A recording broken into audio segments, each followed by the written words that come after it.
Os filhos dos profetas disseram a Eliseu: eis que o lugar em que moramos contigo nos é estreito. Vamos agora ao Jordão, e tomemos dali cada um uma viga, e façamo-nos ali lugar em que habitemos. E ele disse: andai. E disse um: rogamos-te que queiras vir com teus servos. E ele respondeu: eu irei. Foi-se, pois, com eles, e como chegaram ao Jordão, cortaram a madeira. E aconteceu que, derrubando uma árvore, caiu o machado na água, e deu vozes, dizendo: ah, Senhor meu, que era emprestada. E o homem de Deus disse: onde caiu? E ele lhe mostrou o lugar. Então cortou ele um pau, e lançou-o ali, e fez flutuar o ferro. E disse: tomam. E ele estendeu a mão, e tomou. Tinha o rei da Síria guerra contra Israel, e consultando com seus servos, disse: em tal e tal lugar estará meu acampamento. E o homem de Deus enviou a dizer ao rei de Israel: olha que não passes por tal lugar, porque os sírios vão ali. Então o rei de Israel enviou àquele lugar que o homem de Deus havia dito e alertado-lhe, e guardou-se dali, não uma vez nem duas. E o coração do rei da Síria foi perturbado disto, e chamando a seus servos, disse-lhes: não me declarareis vós quem dos nossos é do rei de Israel? Então um dos servos disse: não, rei, senhor meu, mas sim que o profeta Eliseu está em Israel, o qual declara ao rei de Israel as palavras que tu falas em tua mais secreta câmara. E ele disse: ide, e olhai onde está, para que eu envie a tomá-lo. E foi-lhe dito: eis que ele está em Dotã. Então enviou o rei ali cavaleiros, e carros, e um grande exército, os quais vieram de noite, e cercaram a cidade. E levantando-se de manhã o que servia ao homem de Deus, para sair, eis que o exército que tinha cercado a cidade, com cavaleiros e carros. Então seu criado lhe disse: ah, senhor meu, que faremos? E ele lhe disse: não tenhas medo, porque mais são os que estão com nós que os que estão com eles. E orou Eliseu, e disse: rogo-te, ó Senhor, que abras seus olhos para que veja. Então o Senhor abriu os olhos do jovem, e olhou, e eis que o monte estava cheio de cavaleiros, e de carros de fogo ao redor de Eliseu. E logo que os sírios desceram a ele, orou Eliseu ao Senhor, e disse: rogo-te que firas a esta gente com cegueira. E feriu-os com cegueira, conforme ao dito de Eliseu. Depois lhes disse Eliseu: não é este o caminho, nem é esta a cidade. Segui-me, que eu vos guiarei ao homem que buscais. E guiou-os a Samaria. E assim que chegaram a Samaria, disse Eliseu: Senhor, abre os olhos destes, para que vejam. E o Senhor abriu seus olhos, e olharam, e acharam-se em meio de Samaria. E quando o rei de Israel os havia visto, disse a Eliseu: meu pai, eu os ferirei? E ele lhe respondeu: não os firas. Feririas tu aos que tomaste cativos com tua espada e com teu arco? Põe diante deles pão e água, para que comam e bebam, e se voltem a seus senhores. Então lhes foi preparada grande comida, e quando houveram comido e bebido, enviou-os, e eles se voltaram a seu senhor. E nunca mais tropas da Síria vieram à terra de Israel. Depois disto aconteceu, que Ben-Hadad, rei da Síria, juntou todo o seu exército, e subiu, e pôs cerco a Samaria. E houve grande fome em Samaria, tendo ele cerco sobre ela, tanto, que a cabeça de um asno era vendida por 80 peças de prata, e a quarta parte de uma porção de esterco de pombas por 5 peças de prata. E passando o rei de Israel pelo muro, uma mulher lhe deu vozes, e disse: socorro, rei senhor meu. E ele disse: se não te salvo o Senhor, de onde te tenho de salvar eu? Do granário, ou do lagar? E disse-lhe o rei: que tens? E ela respondeu: esta mulher me disse: dá aqui o teu filho, e o comamos hoje, e amanhã comeremos o meu. Cozinhamos, pois, meu filho, e o comemos. O dia seguinte eu lhe disse: dá aqui o teu filho, e o comamos. Mas ela escondeu seu filho. E quando o rei ouviu as palavras daquela mulher, rasgou suas roupas, e passou assim pelo muro, e chegou a ver o povo saco que trazia interiormente sobre sua carne. E ele disse: assim me faça Deus, e assim me acrescente, se a cabeça de Eliseu filho de Safate restar sobre ele hoje. Estava naquele tempo Eliseu sentado em sua casa, e com ele estavam sentados os anciãos, e o rei enviou a ele um homem. Mas antes que o mensageiro viesse a ele, disse ele aos anciãos: não vistes como este homicida me envia tirar a cabeça? Ainda estava ele falando com eles, e eis que o mensageiro que descia a ele, e disse: certamente este mal vem do Senhor, para que tenho de esperar mais ao Senhor. Disse então Eliseu: ouvi palavra do Senhor. Assim disse o Senhor: amanhã a estas horas valerá a medida de flor de farinha 1 ciclo, e 2 medidas de cevada 1 ciclo, à porta de Samaria. E um príncipe sobre cuja mão o rei se apoiava, respondeu ao homem de Deus, e disse: se o Senhor fizesse agora janelas no céu, seria isto assim? E ele disse: eis que tu o verás com teus olhos, mas não comerás disso. E havia 4 homens leprosos à entrada da porta, os quais disseram um ao outro: para que nós estamos aqui até que morramos? Se tratarmos de entrar na cidade, pela fome que há na cidade morreremos nela, e se nós ficamos aqui, também morreremos. Vamos pois agora, e passemo-nos ao exército dos sírios. Se eles nos derem a vida, viveremos, e se nos derem a morte, morreremos. Levantaram-se pois no princípio da noite, para ir-se ao campo dos sírios, e chegando aos primeiros abrigos dos sírios, não havia ali homem, porque o Senhor havia feito que no campo dos sírios se ouvisse estrondo de carros, ruído de cavalos, e barulho de grande exército, e disseram-se os uns aos outros: eis que o rei de Israel pagou contra nós aos reis dos heteus, e aos reis dos egípcios, para que venham contra nós. E assim se haviam levantado e fugido ao princípio da noite, deixando suas tendas, seus cavalos, seus asnos, e o campo como se estava, e haviam fugido por salvar as vidas. E quando os leprosos chegaram aos primeiros abrigos, entraram-se em uma tenda, e comeram e beberam, e tomaram dali prata, e ouro, e vestido, e foram, e esconderam-no, e voltados, entraram em outra tenda, e dali também tomaram, e foram, e esconderam, e disseram-se um ao outro: não não fazemos bem, hoje é dia de boa nova, e nós calamos, e se esperamos até a luz da manhã, nos alcançará a maldade. Vamos pois agora, entremos, e demos a nova em casa do rei. E vieram, e deram vozes aos guardas da porta da cidade, e declararam-lhes, dizendo, nós fomos ao campo dos sírios, e eis que não havia ali homem, nem voz de homem, a não ser cavalos atados, asnos também atados, e o campo como se estava. E os porteiros deram vozes, e declararam-no dentro, no palácio do rei. E levantou-se o rei de noite, e disse a seus servos, eu vos declararei o que nos fizeram os sírios. Eles sabem que temos fome, e saíram das tendas e esconderam-se no campo, dizendo, quando houverem saído da cidade, os tomaremos vivos. Então respondeu um de seus servos, e disse, tomem agora 5 dos cavalos que restaram na cidade, porque eles também são como toda a multidão de Israel que restou nela, também eles são como toda a multidão de Israel que pereceu, e enviemos, e vejamos o que há. Tomaram, pois, 2 cavalos de um carro, e enviou o rei atrás o campo dos sírios, dizendo, ide, e vede. E eles foram, e seguiram-nos até o Jordão, e eis que, todo o caminho estava cheio de roupas e utensílios que os sírios haviam lançado com a pressa. E voltaram os mensageiros, e fizeram-no saber ao rei. Então o povo saiu, e saquearam o campo dos sírios. E foram vendidos uma medida de flor de farinha por um ciclo, e 2 medidas de cevada por um ciclo, conforme a palavra do Senhor. E o rei pôs à porta aquele príncipe sobre cuja mão ele se apoiava, e atropelou-lhe o povo à entrada, e morreu, conforme o que havia dito o homem de Deus, o que falou quando o rei desceu a ele. Aconteceu, pois, da maneira que o homem de Deus havia falado ao rei, dizendo, 2 medidas de cevada por um ciclo, e a medida de flor de farinha será vendida por um ciclo amanhã a estas horas, à porta de Samaria. Ao qual aquele príncipe havia respondido ao homem de Deus, dizendo, ainda que o Senhor fizesse janelas no céu, poderia ser isso? E ele disse, eis que tu o verás com teus olhos, mas não comerás disso. E veio-lhe assim, porque o povo lhe atropelou a entrada, e morreu.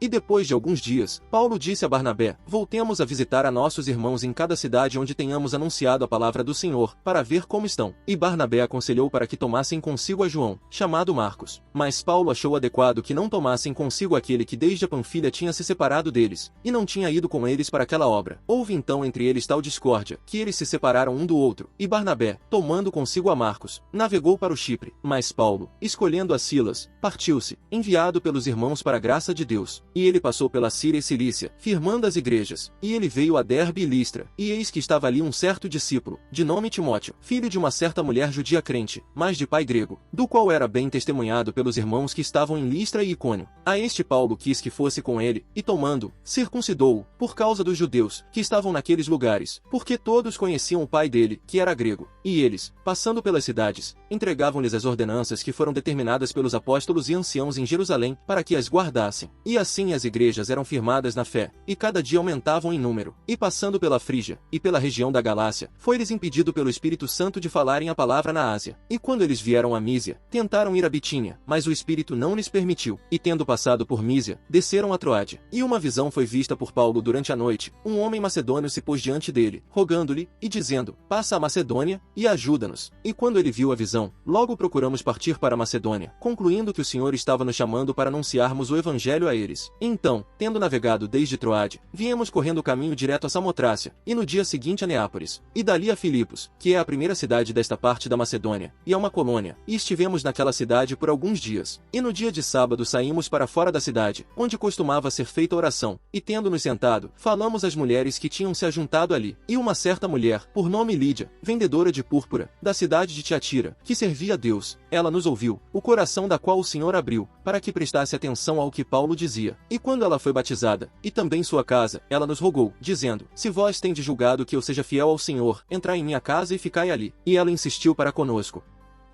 Com minha voz clamo ao Senhor, com minha voz suplico ao Senhor. Diante dele derramo meu pedido, diante dele contei minha angústia. Estando meu espírito angustiado em mim, tu conheceste meu percurso. No caminho em que eu andava esconderam um laço de armadilha para mim. Eu olho à direita, e eis que não há quem me conheça. Não há nenhum refúgio para mim, nem ninguém se importava com minha alma. Eu clamo a ti, Senhor, dizendo, tu és meu refúgio, e minha porção na terra dos viventes. Presta atenção aos meus gritos, porque estou muito oprimido. Resgata-me daqueles que me perseguem, pois são mais fortes que eu. Tira minha alma da prisão, para que eu louve o teu nome, porque tu me tratarás bem. A sabedoria está diante do rosto do prudente, porém os olhos do tolo estão voltados para os confins da terra. O filho tolo é tristeza para seu pai, e amargura para aquela que o gerou.